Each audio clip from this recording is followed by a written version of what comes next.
Namaste to everyone. Nice to see you all again. So nice. Just two. Is everything on? With the microphone, I'm not sure it's on anything, yes, probably it is. because Ramgir is. Yeah, it looks on. Okay, and this is on. What are we doing now? Svetasvatara. Oh, Svetasvatara. Okay. Let me make sure we are on the same book, right? Yes. We are on chapter 4. Forever. And let's see.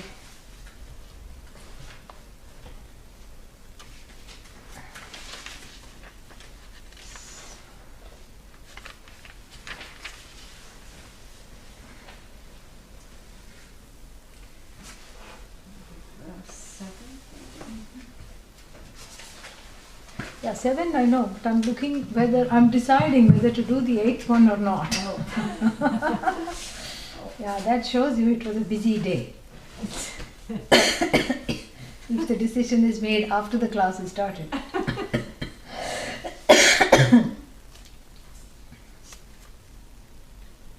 Just after some.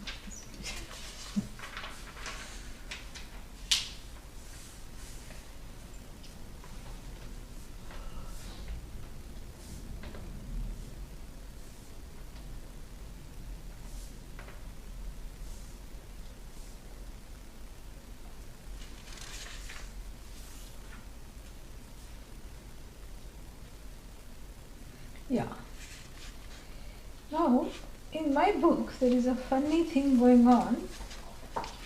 8 and 9 are transversed. Is that true of yours? No, no? No. Just the numbers. Yeah, this is a spelling mistake.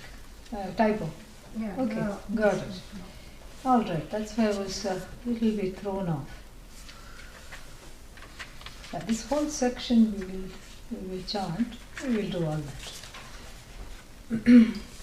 Om Sahana Bhavatu Sahana Bhunaktu Saha Viryam Karavavahai Tejasvinavadhitamastu ma vidvishavahai. Om Shanti Shanti Shanti. Yeah, after January we are meeting. The Muhurta for Svetasvatara has come now, after January. Yes, the last class was in January, beginning of January. Yes. So, we have just finished the analogy of the two birds, which also is unfolded in the Mundaka Upanishad. And what does the Mundaka say? Same thing that it says here, because it is a quotation from the Svetasvatara that Mundaka is doing. You know, how do you know? Because that's what our gurus have told us. Yeah, because that's how it is. Because the Svetasvatara Upanishad, even though Adi Shankara did not write a commentary on it directly, some Shankaracharya has written a commentary and it's okay. It's not Adi Shankara. And so Adi Shankaracharya did not write a commentary on it, but still, even in spite of that, it's a very important Upanishad. It's tremendously important. And it's tremendously important because, verbatim things are lifted from here into the Bhagavad Gita. We saw some of the verses are just, no change at all, as is. And then Kathopanishad, we see some mantras from here have gone to Kathopanishad. We also see some mantras have gone to Mundaka Upanishad. And things like Natatra Suryo Bhati, they come in all the Upanishads because Mahavakya. And so like this, it's a very, very, beautiful Upanishad. And, we have to see that it was the first one that unfolded this binarism, this binary thing of what? The binary metaphor of two birds, And we saw how that this Jiva and Ishvara plus complexes is Jiva. I told you this many times. Yeah. Ishvara plus a bunch of, self-hatred, self-non-acceptance, why me complex is equal to Jiva. So in other words, Ishvara plus ignorance. But what kind of a plus is a plus ignorance? It's a plus that easily minuses itself, in the sense that it belongs to what is called the empirical reality. And we saw how the two birds, Va Suparna Sayuja Sakhaya Samane Vrikshe Parishashva Jate, the metaphor was set up in the first of these, first of the two verses here. Namely, verse number 6, I think. Yeah. So in verse number 6, chapter 4, the metaphor was set up. And what is the metaphor? There are two birds, and one bird, what is it doing? Watching a movie, right? No. Yeah. Well, essentially. Yeah. The other is eating the berries. Other is eating the attempting to. berries, and the first one is not watching a movie, it's watching a reality show, so to speak. In a sense, very interesting. So, therefore, this is very funny because the one of them is not doing anything. In other words, has discovered in itself non-doership. Correct? Anashnan, meaning, karma akurvan, without doing any job. Anashnan here means without eating, and that eating is a upalakshana for all other things. Because why is the eating talked about? Oh, because that's all birds do. That's not they do. They also go and peck. Why not, pecking, like that other movie, Alfred Hitchcock. There's a movie called Birds. Birds. And they don't eat over there. And neither do they simply watch. Yeah, they peck any single person available. They all, come together. And same thing, even in everyday life, if a dog, for example, injures a crow or something, and a group of them, crows don't forget. And I don't think they're very good at forgiving either. Yeah, they neither forget nor do they believe in forgiveness. And they have a very good kinship network. They talk to each other, ka ka ka ka ka ka ka ka ka. And then very soon, there's not just one aggrieved one. Let's say one family member was injured or killed. And the whole extended family, cousins, once removed, twice removed, all of them come together. And they literally are after the blood of this poor animal that thought killing a crow was sport. That's why it's called a murder of crows, because it's when you talk of groups, it's called a murder of crows. A murder because that's their intention. They're not going to stop short. And so, this was already known, I'm sure, to the rishis. Why didn't they give the example? One of them is pecking everyone out of existence and the other one is just watching. Why the eating berry example is given? Oh, because it was so convenient, fruit, tree, berries. No. The eating example is the only example that is addressing both kartritva and bhoktritva at the same time. It's a very intelligent way of looking at it. So fantastic. Yeah, because eating means bhoga and also karma phalaya, karma. So karma karoti and then karma phalam bhunkte. So for the sake of the fruits of action keeps doing things and then keeps receiving the actions and then keeps crying from one eye, why me, why me, why me. What about the other eye? Because that one is still hopeful. Yeah, half despair, half hope, half and half. This is what the situation is. So the bird that is now, we have to understand one very important thing, that the bird that now there are two bird metaphor, as it were, and we already saw that there aren't any birds. There's only bird, and this bird is as though within split into two. And the one that is split from the other, namely the quote-unquote jiva bird, is not looking at Paramatma or Ishvara. Why? Because of its ignorance. There is a veil on its own nature which is Ishvara. That's why it is seeing two. It looks into the mirror, it looks at the veil, and the veil just reflects itself and it's all its inhibitions and everything. So it looks in the mirror and then it sees two in place of one. We have seen that also. Since we haven't met since January, I am what is that? What is this called? Catching up. Catching up, summarizing, recap, whatever. Recap, and also, it will benefit everybody who is logging in for the first time. So this bird metaphor is also there in the Mundaka, and here also it is there.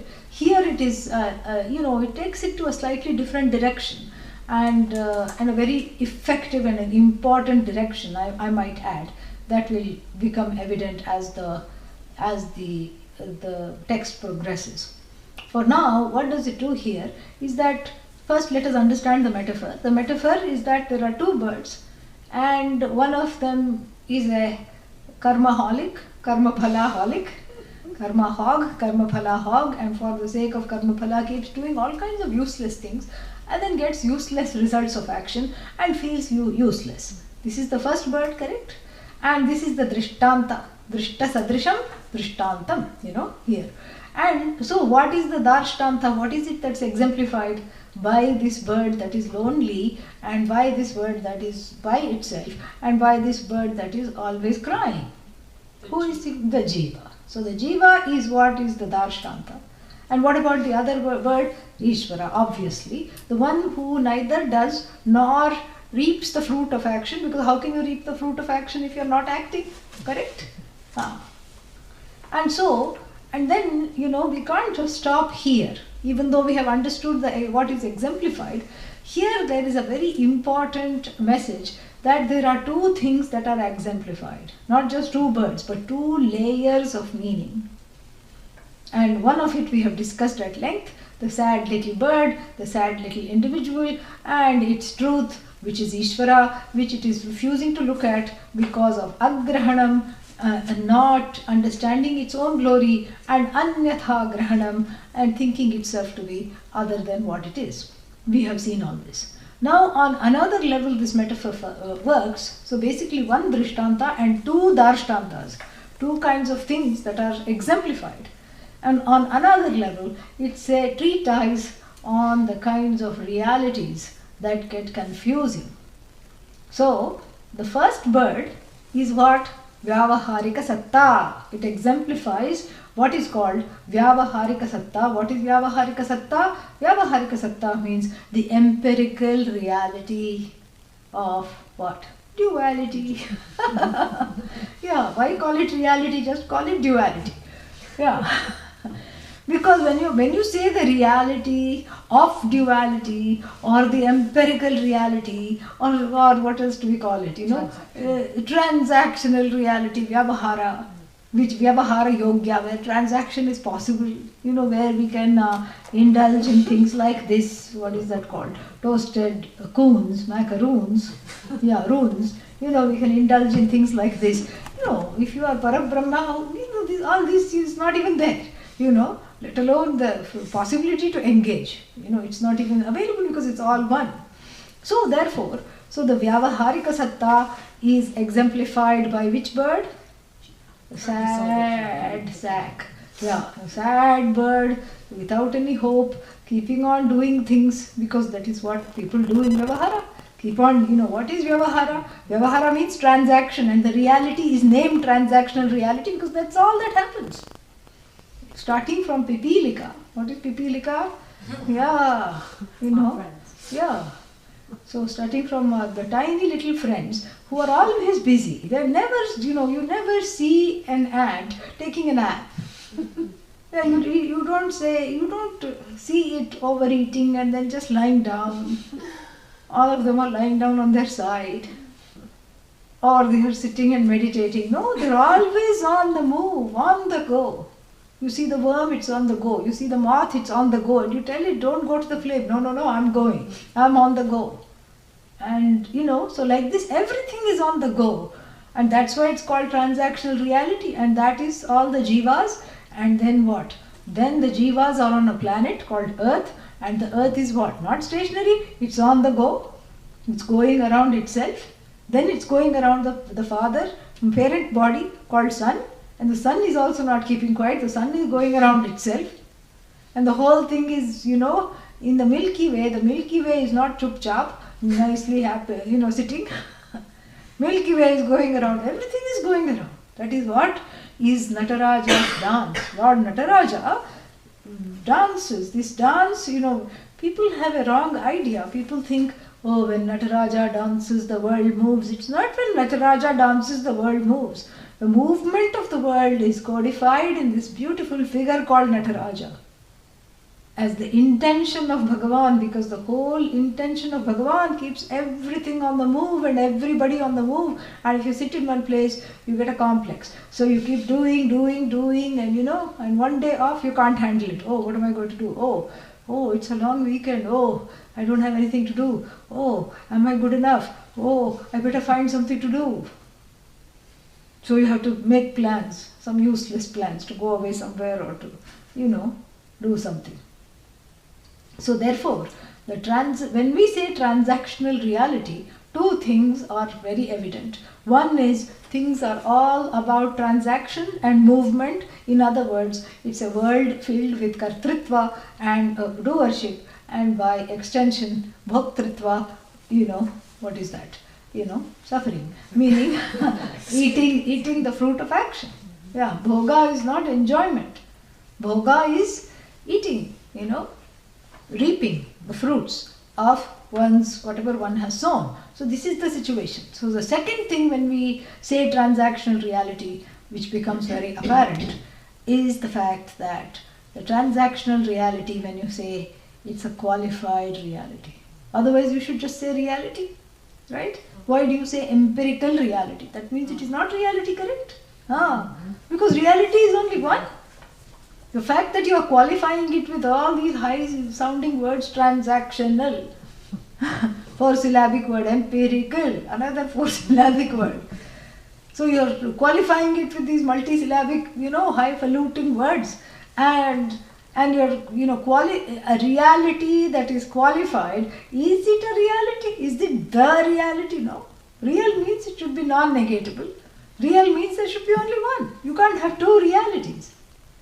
Which is true?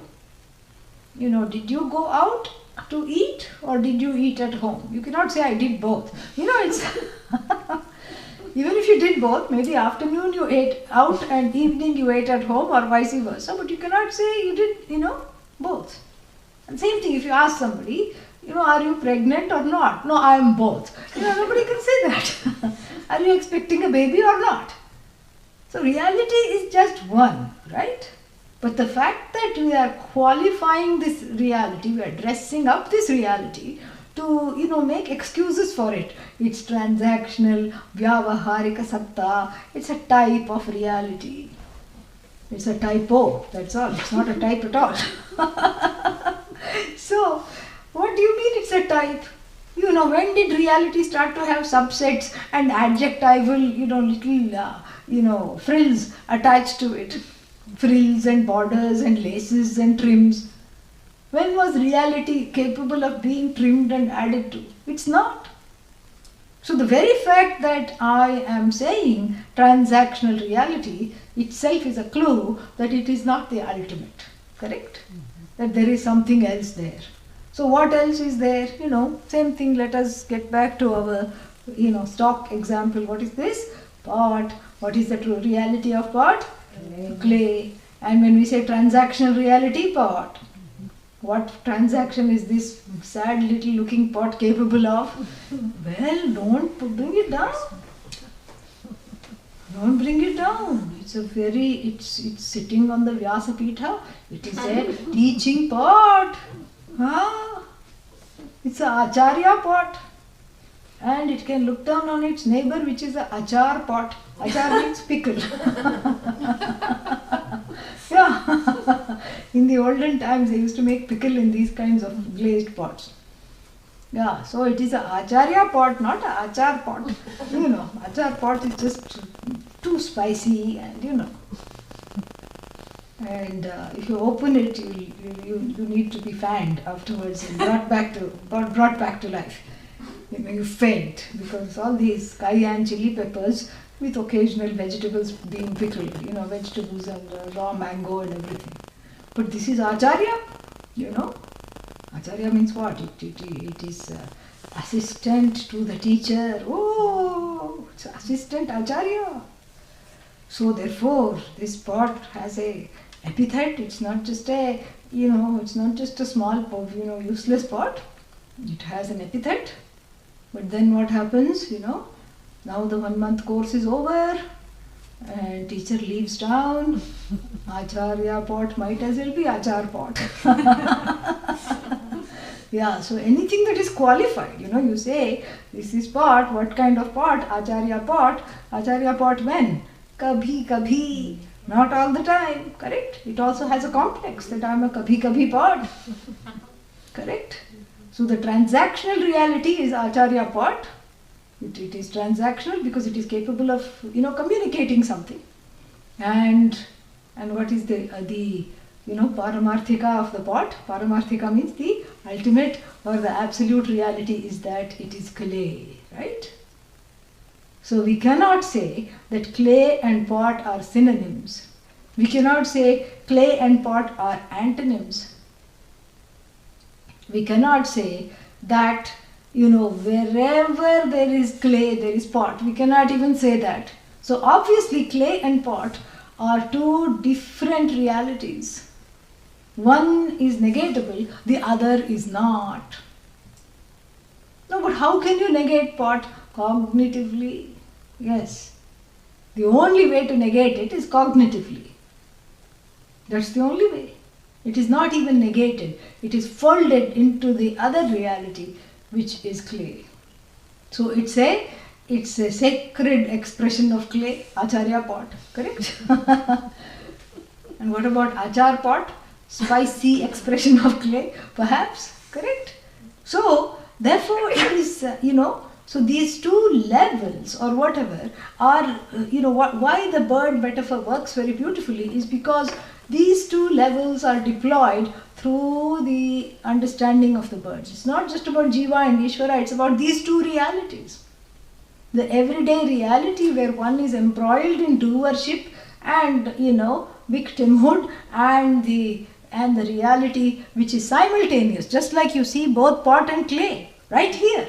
You don't see pot one time and then, you go away, come back, oh, now I see clay, but I don't see pot. Where did the pot go? Oh, now I see pot. Where did the clay go? That doesn't happen.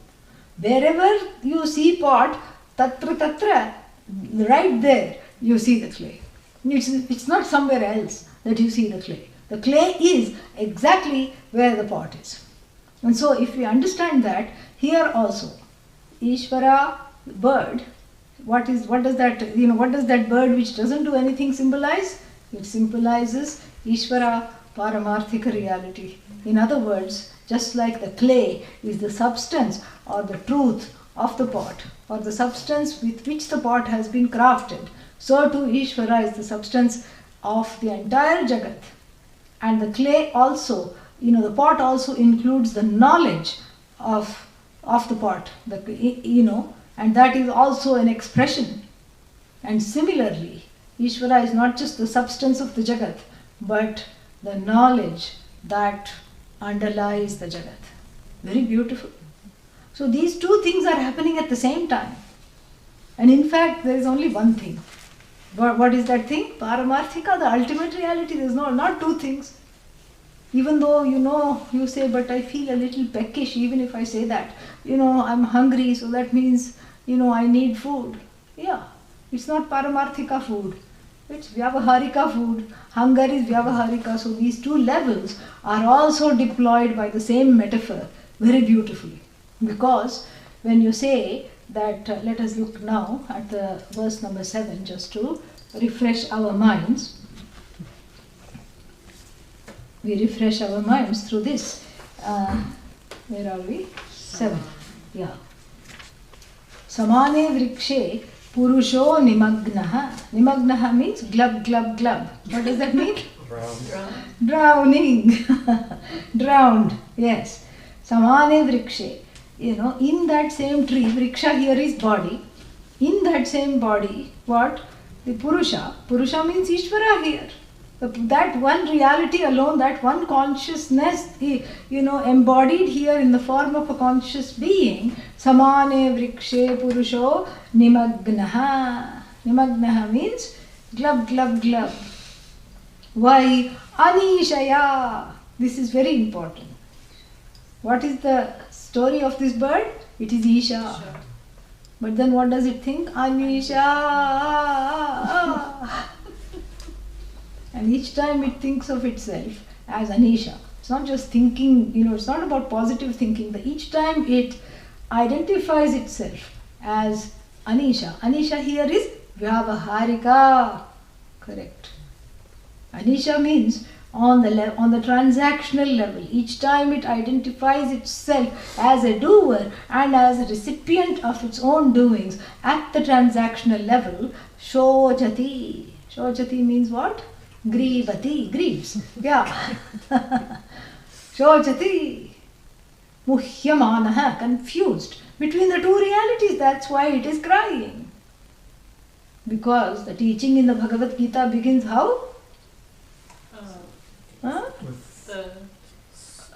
being told not to grieve. Why not to grieve? Because what you are grieving is non-existent. Yeah. Ashocyan anvashochahatvam.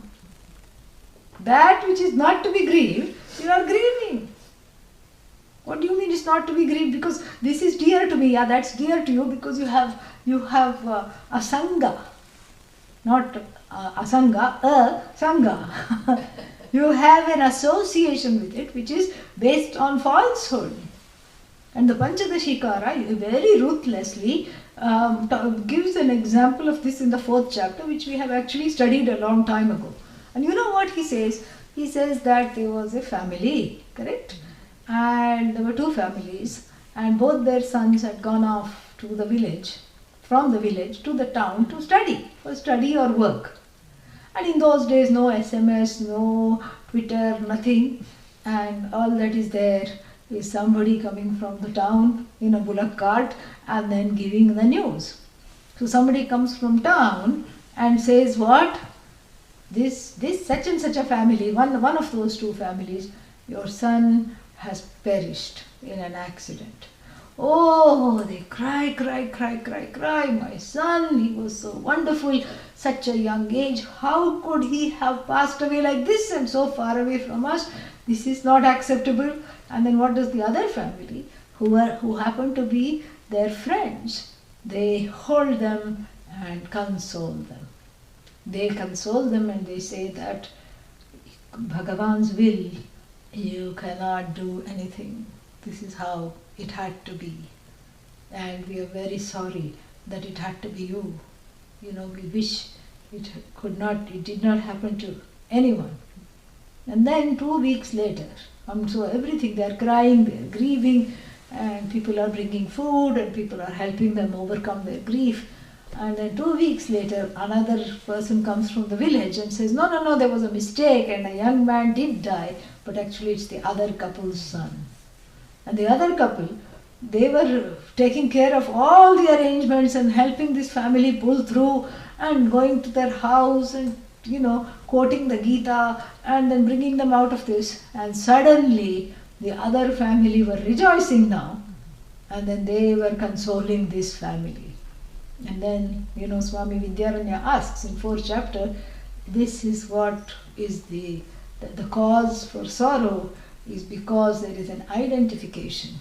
The identification is what makes the pain, unbearable. And that's what is, he talks about it brilliantly. And here the same thing is iterated. Anishaya shochati muhyamanaha. Confused between I and not I, the person grieves because that which is not to be grieved about becomes the cause of grief.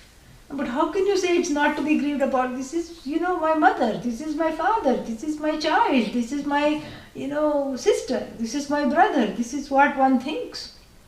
But in that myness, there is meanness. That myness is not an objective my.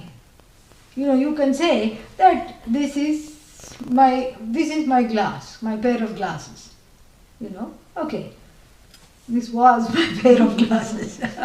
And it happens all the time. This time it didn't happen because, one handle breaks off, something happens, and one glass pops off, and you are seeing like Shukracharya, Shukracharya only has one eye. And so like that, all these possibilities are there. But then my glasses, okay, gone. And you just, go and buy one more pair of glasses from the shop and come back. Correct? It's very simple. And here there is a certain objectivity because this is seen to be replaceable. But the same thing we cannot say, my child, my parent, my sibling. There is a very different kind of an involvement. There is more of a sense of a shared beingness. And that being, even that is not wrong. The shared beingness could be sarvatma bhava, but that shared beingness is only enjoyed with certain people. And in fact, there is an obsession over those certain people and not over others. And so that myness has actually meanness, an extension of a very kind of a specific I-ness deployed over there, and that goes and just gets stuck. That is what is called anishaya shochati. Full of complexes all the time. Cries, I don't have this, I don't have that. Then you go and get this. Then the person goes and gets this. And then cries again. Cry. And so this is what anishaya, meaning not being aware of its own glory, being divorced from that other bird, which really it should, so all the myness and the meanness should be transferred there. Back there, back means what? It has turned its back towards. That's why. It should be back there, not here. Here, the wrong meanness and the wrong sense of myness has made its life unbearable. It identifies with its body, it identifies with emotions. Oh, my mind is only like this. I'm depressed, I'm upset, I'm pressed, I'm oppressed, I'm repressed. This is what it is. It identifies with the emotions, it identifies with its things, it identifies with certain people and calls them its own people, and other people are not its own people. So therefore, like in the Panchadashi, oh, someone else's son died. No, okay, no problem. Yeah. This is what unfortunately happens. But then if it is my son, oh, no, not permissible. So this is what the whole thing is pointed out here. That anishaya shochati muhyamanah. And the word muhyamanah has to be brought in to talk about an important aspect of the transactional reality in what is exemplified. And the transactional reality is actually two realities in one. One is the objective aspect of this reality, and the second is the subjective aspect as it filters through my mind, which is called mithya within mithya. And what is the technical term? Pratibhasika.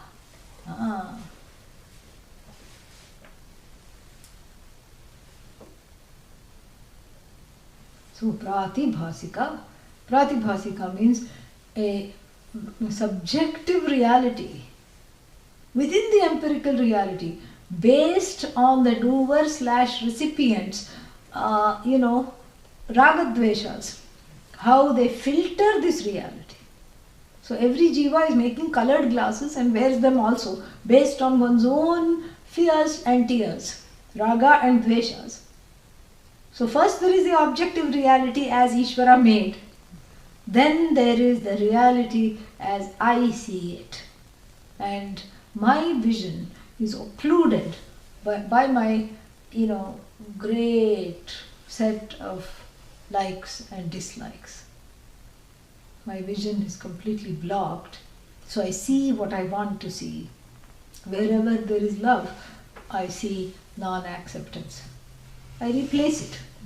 Because even if someone looking at me lovingly, I'm suspicious. What do you want? Why are you keeping on looking at me? The person cannot even take in that. Oh, I thought I'll do this for you. What did you want instead? Why did you do this? Who asked you to do this? What do you want in return? No, I don't want anything in return. No, I don't believe you. Next time don't do this. Okay, I won't do it. What do you mean you're not going? You didn't do it. Well, you only said don't do it. What do you mean I said? Just because I said you stop doing it. So you didn't do it, that means you don't care. No, I care. In fact, I care so much that last time you said don't do it, that's why I did this. I didn't do it. But, that's not how it works. This is what is called the subjective reality. Muhyamanaha. If one is in the empirical reality, as the empirical reality enjoying it, then there is no problem. But one is in the empirical reality, confusing it to be paramarthikam and confusing it to be the ultimate. And when the non-ultimate becomes the ultimate, it's the ultimate spoof, right? So first of all there is the empirical reality, and the fact that we have to qualify reality by the word empirical itself shows that there is a problem with this reality. And the second problem with this reality is what? First problem, it's not ultimate. Second problem is that it hides another reality. It's like those those dolls, Russian dolls. You open one more, and then you open that one more. And you open the tiny one, there will be another small little one. Finally, a little stick figure with 2 dots in place of eyes, because it's too small to paint or do anything. And that one you finally cannot open. So like this reality you open, what is that? You open Paramarthika, Vyavaharika. Vyavaharika is pregnant with, Mithya. Mithya within Mithya. Pratibhasika. So therefore, this, Vyavaharika cannot cause problems. Why? It is Bhagavan's drishti. Srishti is nothing but Bhagavan's drishti. And if I am one with that vision of Bhagavan, then it is just as it is. Yes, people die. Yes, people are born. Yes, things don't go exactly as I want. And yes, some people seem to, it seems like everyone has a lot to bear. And some people cannot bear it. And some people are better at bearing it. Everybody has a lot to bear. And so all this is there. If you look at it objectively, that I mean is, when I say look at it objectively, when I look at the transactional reality as it is, as Ishvara made it. So really speaking, looking at the transactional reality objectively means I have to look at it paramarthically. Then if I, paramarthika drishtya, when I am well entrenched in the vision of non-duality, then I can look at the duality and appreciate it rather than always be in a, defensive, offensive place in relation to it. You see? So therefore, these two things are very, very important. That the transactional reality is not the ultimate, and then my subjective vision, which causes problems, is called that mithya within mithya, and that subjective reality is actually the non-acceptance of transactional reality. This is what it is. So therefore, anishaya shochati muhyamanaha jushtam yada, yada means when, jushtam, when it is in a relationship of adoration. Adoration here is acceptance, worshipful acceptance of what is, asya mahimanam pashyati vitashoko bhavati, pashyati anyamishasya. This the other one that was disregarded as anya, some other thing, who cares who it was. That one is finally understood as its own truth. And asya mahimanam vitashoko bhutva pashyati. Mahimanam means glory. It sees the Isham. Isham here is the Lord, Bhagavan. It sees the glory of the Lord distributed through the whole world. In fact, not through the whole world, distributed, disseminated in the form of the world. Exactly in the form of the world. And when it finally, because before it was like a Navagraha, the Navagrahas in the temple, they don't face one another. They are all facing this way, this way, this way. And here, it finally, what does it do? It sees the other. Before it was just, it was too bright. it was wanting those colored glasses made up of ragadveshas to even walk in the world. Then finally it cleared out its vision, put some eye drops and had the cataracts removed and cleaned out its eyes. All the ragadveshas settled down. Then it said, oh, look at this unending, extended, vast glory. Asya mahimanam, anyasya ishasya mahimanam, one meaning. Asya mahimanam, asya purushasya mahimanam, purusha that was described in the first one, its own glory. Not just Ishvara's glory. Before it is like, oh, look at this Ishvara's glory. Hello, who is this Ishvara? This is what I have done. This is me. And this is why this is a Mahavakya. Because Jiveshvara Yoho Aikyam Vakyam Mahavakyam. So that, what is that? That oneness between Jiva, the identity of the Jiva and Ishvara are revealed through this sentence or through this verse. Therefore it becomes a Mahavakya. And in this, there are, as I said, multiple layers of metaphors, going around. And so what does it take for the scales from the eyes to drop? There's nothing short of letting go of the ignorance. As long as the self-ignorance is there, then what will happen? Nothing will happen. Yeah. Crying, crying, crying, crying, crying, crying, crying, crying. All the activities just along with crying, crying, crying, crying, screaming, screaming, screaming, crying, crying, crying. But the scales of ignorance drop and it sees itself in the grand, avatara of its own, as an extension of itself. And so, Vita Shokaha Bhavati. Vita Shoka means what? Free of sorrow. Not just for half a day because it went and saw a movie. No. A comedy. No.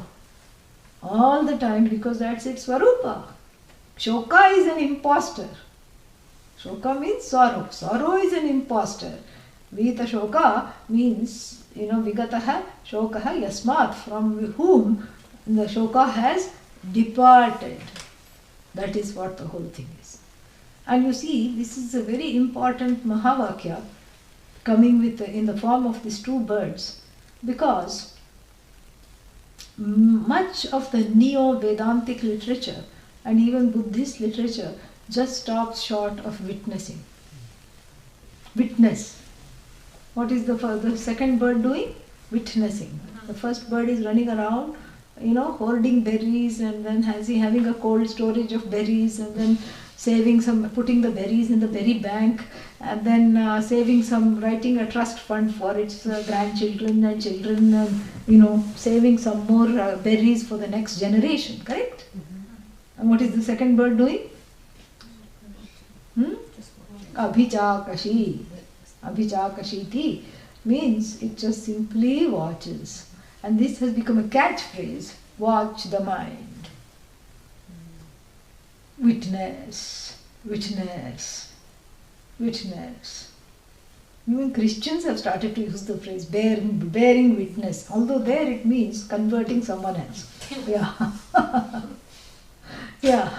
Here we are talking about converting yourself from a Ajnani to a Jnani. Allowing the, but you see, this is where it is. This is where the Neo-Vedanta, it distorts everything and falls short. Keep witnessing. What is this? As though you have nothing to do. You have just these big eyeballs.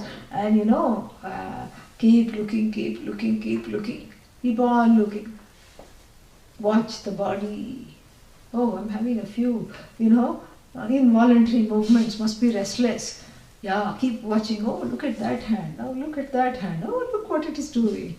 Oh, maybe I can control it. Maybe I can give it a message. Oh, what message will it give? Will I give? Okay, you need to calm down. All right, there. I think it's working. Oh, now it has just calmed down. What are you doing now? Watching. What are you doing now? Watching. And then people come and say, so, who is the one watching the watcher? Who is watching the watcher? Who is watching the watcher? then I have to say stop watching. Stop watching. Why? Because there is, that's not the end of it. The witness is not just simply looking greedily at the other one that's doing, oh, I wish I'm supposed to be akarta, so sad. I wish I could also go berry picking, but I can't go berry picking because I'm supposed to be Isha and I can just sit and watch. That's all, I'm just going to watch. It's not voyeuristic. It's neither voyeuristic nor is watching an activity. Watching is not an activity, it's the swarupa of itself. And watching doesn't literally mean it's, breathing down the other bird's neck, how many berries, okay, let's take count, and oh, you are really steeped in ignorance, look at you. No, it's not a judgmental watching, it's not a critical watching. And watching is upalakshana, it's not really watching. Therefore, abhijakashiti doesn't mean watching. It comes from chakasra deeptau, in the sense of lighting up the activities of the other bird. It's self-actionless. It's self-actionless, it lights up the activities of the other bird. Okay, that's better, because now this whole witnessing, because this witnessing is very confusing. Watch the mind. Whole day you sit and watch the mind instead of using the mind. It's the vipassana thing. Mind is supposed to be used. Somebody said it's a terrible thing to waste. And here, for 7 hours, I'm just, what are you doing? Watching the mind. What are you doing now? Watching the mind. Oh, I stopped watching the mind. I have to watch the mind. I went to one interfaith conference, and sometimes, these are the occupational hazards of being a sadhu. And I went there and they said, oh, we have an activity just planned for all our guests. And those are the times I go back to my room. I just say, because, being a sadhu means you have a ticket, you have a permission to be antisocial, and blatantly so. And so, this is when I would beg off and say, I am going to my room. But somehow that day, I think I had to go with a few other people who were going to the same place, and they all wanted to be part of the activity, and the car was not, one of the cars was not buses or what vans, was not working. So I had to, I was in the unenviable position of watching the people watching this thing. So then I refused to participate. I said, I'll just sit and watch. Watch what? Watch them watching whatever they were supposed to watch. And and it was a kind of a frightening exercise, because they were all told to run around, just like that, run around where? Anywhere, do whatever you want, just run around anywhere and play, do something, do whatever you want. And then after a while there would be literally some kind of a whip cracking sound. There was no whip, but I think it was recorded. And there was a wooden, one of the people had a wooden thing that was hit on the ground, and that's when they had to stop. Then I thought, oh, maybe this is some kind of a variation of the statue game. It wasn't. You had to stop and answer the question. And the question asked each time, very boring, where was your mind? And, because the idea is when you're running around or doing whatever you were asked to do for those 2 minutes, you should have just been thinking, watching the mind, not participating in the activities. You should have been the witness. But, oh, bad, you were participating in the activity, so therefore you are not the witness. And now let's see if you can get it right. Run around again, but just watch yourself running around. And then, and then again, where was your mind? And of course, who was really thinking about witnessing? Nobody was. And then it went on and on. It was interminable, this activity. Almost 1 hour they did it, and then finally we got to go back to our rooms, much deserved rest after this. But the idea is, it's not just about witnessing. Yeah, and in the Panchadashi, in the 1 month course, we saw very clearly that I thought is there, correct? The ahankara is the I thought, and the I thought is to be repatriated with the sakshi. The sakshi is just an interim step. Because there are so many things to witness, because one is thinking of the world from the standpoint of the duality, there are so many things to witness, and that's why the Sakshitvam is brought in as an interim step to get some distance from participating in this nonsense. But that's not the ultimate. When you're stuck with Sakshi label, keep on looking, witnessing, and then you go mad.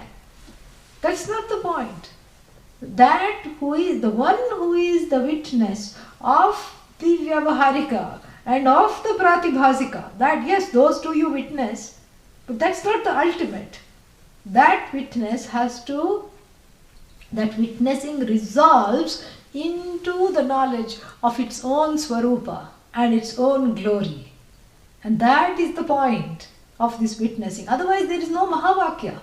Otherwise you are just a dissociated witness, and already one is dissociated and one is keeping on saying I am not Karta. Then who did that? I don't know, but I didn't do that. It's dangerous because one stops taking responsibility. I don't know, I am a Karta. This will be the plea of every habitual offender. Did you do it? No. On what grounds? On the grounds that I am not a doer. Last time who did it? I don't know. What do you mean you don't know? It was only 6 months ago. I am always in the present because I am witnessing the present. This is dangerous because there is a dissociation, and you cannot transcend action when you haven't transcended the status of being an actor. So you have to be able to understand this very clearly, that up till here we have, we give our Buddhist friends a farewell hug right at this verse. Because yes, there are many similarities. They watch, we watch, they watch the watcher, we watch the watcher, and the watcher can watch the watcher, can watch the watcher, can watch keep on, in infinite regress. And then so what? What's the point of all this watching? The watching resolves into the Swarupa. Not by itself, in the wake of knowledge, in the exposure to the knowledge. And that is described in the next verse that we are going to study.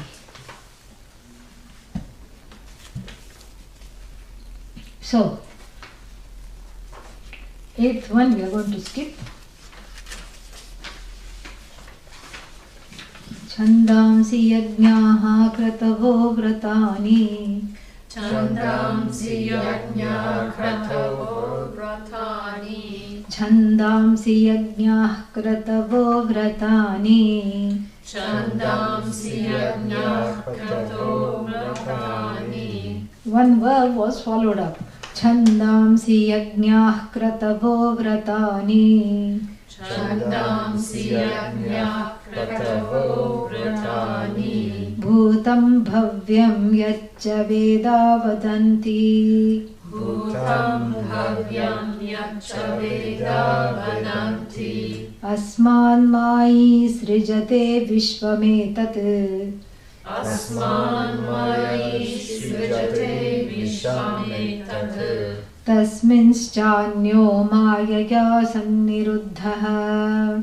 Tasminschanyo mayaya samniruddhah. Very good. One more time.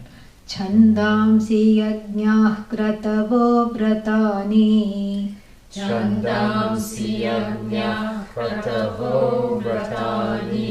Bhutam bhavyam yacca veda vadanti. Bhutam bhavyam yacca veda vadanti.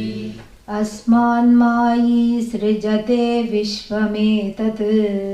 Asman mayi srijate vishvametat.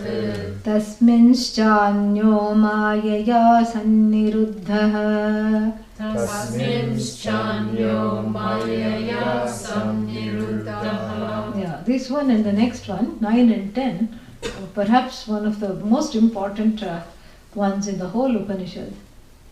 Very beautiful. And the word Maya, Mayi have been used in this Upanishad repeatedly. One of the few Upanishads other than Brihadaranyaka that uses the word Maya. That's how we know that the word Maya has an Upanishad sanction, Upanishadic sanction. So we'll just look at the verse today and the next time we'll talk about it.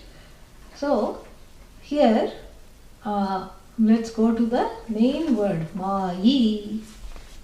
Mayi comes from Mayin. Mayin means what? In Maya. No. Vedantin, one who is in Vedanta, yes. Mayin, the one who is not affected by Maya.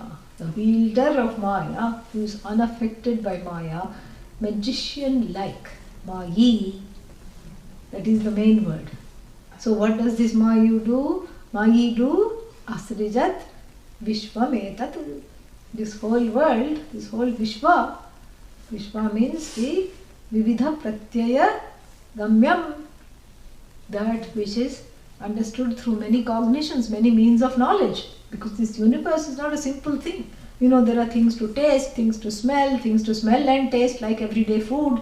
And there are things to look at and there are things to hear. And sometimes you can look at it and hear it and taste it and smell it and touch it, everything. Some are only available to 2 or 3, means of knowledge. So like this, that which is available for many means of knowledge as many objects of cognition is called Vishwam. Vividha Pratyaya Gamyam. Vishwam. Okay, and so Vishwam etat, this universe that is cognized, because you see the Upanishad feels shy of saying universe, because it's not something away from you. That universe depends and relies on your cognition of it in order to be even a transactional reality. You see, this is the beauty of this definition. Because the universe relies on you to say it exists, because it is not self-existent. But you are self-existent. And that's why it shows, when the word Vishwam shows the separation between you and the universe, whereas you are the witness, here you can say, and that is an object of being witnessed. It is not self-witnessing itself. You are able to self-witness yourself witnessing it. Very beautiful. So Vishwam brings in the person who is the one who is calling the shots of this reality and naming this reality, Vishwam. So Vishwam etat srijati hu Mayi. And then Anyaha. Anyaha means what? That sad bird. Or rather, what is exemplified by the sad bird? Sanniruddha. Sanniruddha means stopped in its tracks. That ahankara is inhibited. Why? How? By that same Maya. One is Mayi and the other one is Mayaya Sanniruddha. Stopped by Maya. Stopped by Maya. And the first one is what? Wielder of the Maya. And the other one, unfortunately, that's refusing to look at its own glory, is stopped by Maya. And the first 2 lines is, if it were not stopped by Maya, what would it see? It would see the glory of itself. What is the glory? Chandamsi. All the Vedas, all the Yajnas, all the ways in which to fulfill one's desires, the ability to fulfill one's desires given. And what else is given? The Yajna, Kratavaha, rituals, pujas, given. Ability to pray, given. And then Bhutam cha, Bhavyam cha, the past is given, future is given. And the ability to change the course of the future through my own karma, given. The fact that it often doesn't work, given. All this time is one's own glory. Space is one's own glory. The 5 elements are one's own glory. They are all come from what? Asmat. It should not be Asman. Asman is because it is followed by the word Maya. Asmat. Asmat what? Asmat Atmanah. By this Atma.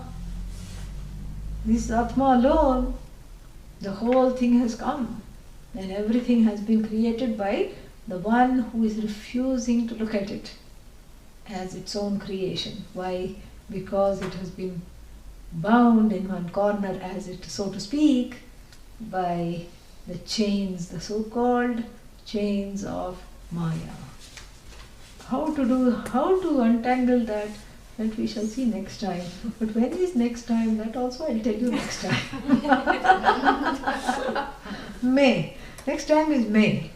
Yeah, May 4th, Tuesday, no, May 3rd. Tuesday, May 3rd is next time. Yeah, see, I'll tell you right now. Yeah, Tuesday, May 3rd, this class will meet again at this time. Okay? What to do? Yeah.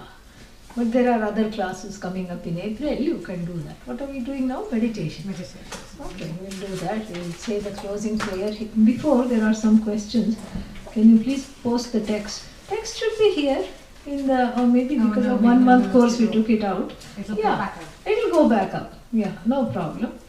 And what is that? Isn't it having Sakshi? Yeah, Sakshi Bhava is okay. That's just an interim state. You can't say that the whole thing is just a, that's the ultimate reality is just being a Sakshi. What's the big deal? What do I get out of being a Sakshi? I mean, think about it. I keep looking. What's the point? If that is the Mahavakya, that you end up as a Sakshi, I don't want. I'd rather be berry picking. I'd rather go berry picking because simply keeping on looking, a person in coma, not coma, what is that? Slightly better than coma. Vegetative state. Not trance. Vegetative state is also looking, not doing anything. Then if that is moksha, I don't want it. Simply sitting and watching somebody else do things. That is not moksha. Moksha is being aware and being fully cognizant of my own glory. My own glory is nothing short of this, of understanding this whole universe as Sarvatma, as an extension of me, in terms of the quote-unquote raw materials, as an extension of this consciousness, which is I, and also from the standpoint of the knower, that consciousness is one and the same as the consciousness of the knower, of the creator, so to speak, creator, manifestor, whatever it is. And so that identification, so that's where the witnessing drops. The witness is just an interim step, as long as there is something to witness, but that witness is not ultimate. And there was one more question or something. Pratibhasika is the way to appreciate Vyavaharika. No, dropping the Pratibhasika is a way to appreciate Vyavaharika. Yeah, I'm glad you brought that up. Okay? Yeah. Dropping the Pratibhasika means your own subjective reality that overlays the objective reality or the Vyavaharika reality. Okay? And so that has to be dropped for one to be free even in this so-called duality. And then the next step is to see that there is no duality. All that is just Bhagavan, and I am non-separate from that Bhagavan. Okay? Yeah. Om Purnamadaः Purnamidam Purnat Purnamudachyate Purnasya Purnamadaya Purnamevavashishyate. Om Shanti Shanti Shanti. Om Shri Gurubhyo Namaha. Harihi